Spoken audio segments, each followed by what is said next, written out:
മലയാളി പ്രേക്ഷകരുടെ പ്രിയപ്പെട്ട താരമാണ് നടി ദിവ്യ ശ്രീധർ. കഴിഞ്ഞ കുറച്ച് നാളുകളായി തന്നെ ദിവ്യ ശ്രീധറിന്റെ വാർത്തകൾ തന്നെയാണ് സോഷ്യൽ മീഡിയയിൽ നിറയുന്നത്.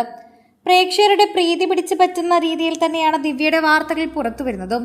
ദിവ്യയ്ക്ക് പറ്റിയ വ്യക്തി തന്നെയാണ് ദിവ്യ തെരഞ്ഞെടുത്ത ക്രിസ് വേണുഗോപാൽ എന്നതായിരുന്നു വാർത്തകളിൽ പറയുന്ന ഒരു പ്രധാനപ്പെട്ട കാര്യം.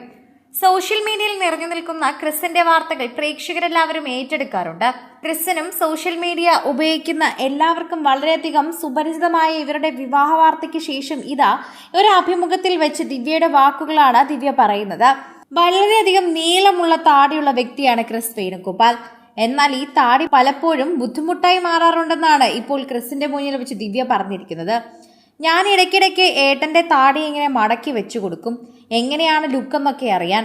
അപ്പോൾ നല്ല ലുക്കാണ്, നല്ല ഭംഗിയാണ്, ഇതൊന്ന് കണ്ടു നോക്കൂ, അപ്പോൾ നിങ്ങൾക്ക് മനസ്സിലാകുമെന്ന് ദിവ്യ പറയുന്നു. ഇതോടെ സോഷ്യൽ മീഡിയയിൽ പ്രേക്ഷകരെല്ലാവരും ഏറ്റെടുക്കുന്ന വാർത്തയായി മാറുകയാണ്. സുന്ദരമായ നിമിഷങ്ങൾ എന്നാണ് പ്രേക്ഷകർ ഇതിനെക്കുറിച്ച് വിശേഷിപ്പിക്കുന്നത്.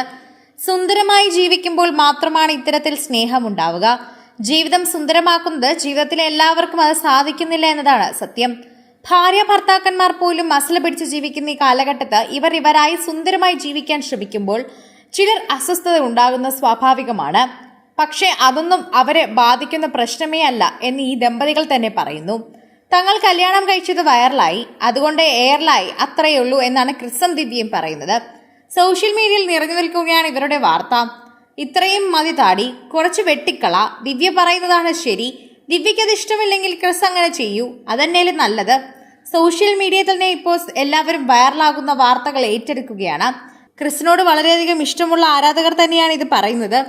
ജീവിതയാത്രയിൽ എവിടെയെങ്കിലും ഒറ്റപ്പെട്ടത് ഒന്നിച്ചപ്പോൾ അവരെ ഒറ്റപ്പെടുത്താനും കുറ്റപ്പെടുത്താനും ഒക്കെ ചിലർ ആഗ്രഹിച്ചു. പക്ഷെ അവർ പതറിയില്ല. അവർ ഒറ്റക്കെട്ടായി ഒറ്റപ്പെടുത്തിയവരുടെ മുന്നിൽ ജീവിച്ചു കാണിക്കാൻ തീരുമാനിച്ചു. പാളിച്ചകൾ തിരിച്ചറിഞ്ഞവരാണവർ, അനുഭവങ്ങളിലൂടെ പാഠങ്ങൾ ഉൾക്കൊണ്ടവരാണവർ.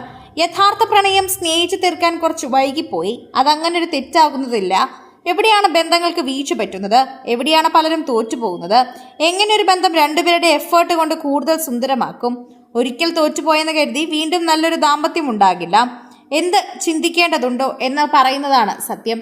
സോഷ്യൽ മീഡിയയിൽ തന്നെ നിരവധി പേർ ഇതിനെക്കുറിച്ച് സംസാരിക്കുന്നു. പ്രേക്ഷകരെല്ലാവരും തന്നെ ഇതിനെക്കുറിച്ച് ചോദിക്കുന്നുണ്ട്. ദിവ്യയും ക്രിസും ഇപ്പോൾ പ്രേക്ഷകരുടെ പ്രിയപ്പെട്ടവരാണ്, അതുകൊണ്ട് തന്നെയാണ് ഇതിനെക്കുറിച്ച് സംസാരിക്കുന്നതും. പ്രേക്ഷകരുടെ പ്രിയപ്പെട്ടവരെ കുറിച്ച് അറിയുമ്പോൾ തന്നെ പ്രേക്ഷകർക്ക് വല്ലാത്ത സന്തോഷമാണ്. അതുപോലെയാണ് ദിവ്യയുടെ വാർത്തകളൊക്കെ തന്നെയും പ്രേക്ഷകർ ഏറ്റെടുക്കുന്നത്. ഇപ്പോൾ ഏറ്റവും കൂടുതൽ പ്രേക്ഷകർ ദിവ്യയിലും സോഷ്യൽ മീഡിയയിലും ഒക്കെ കാണുന്നതും ഇതേ വാർത്ത തന്നെയാണ്. പ്രേക്ഷകരുടെ പ്രിയപ്പെട്ട താരമായതുകൊണ്ട് തന്നെയാണ് ദിവ്യയും ക്രിസും വാർത്തകളിൽ നിറയുന്നത്. അതുകൊണ്ട് തന്നെയാണ് പ്രേക്ഷകർ ഇവരുടെ വിശേഷങ്ങൾ ഏറ്റെടുക്കുന്നതെന്നും പറയാം. കൂടുതൽ സിനിമ, സീരിയൽ, ചാനൽ വാർത്തകൾക്കും നിങ്ങളുടെ പ്രിയപ്പെട്ട താരങ്ങളുടെ എക്സ്ക്ലൂസീവ് അഭിമുഖങ്ങൾക്കുമായി സബ്സ്ക്രൈബ് ചെയ്യാൻ മറക്കല്ലേ.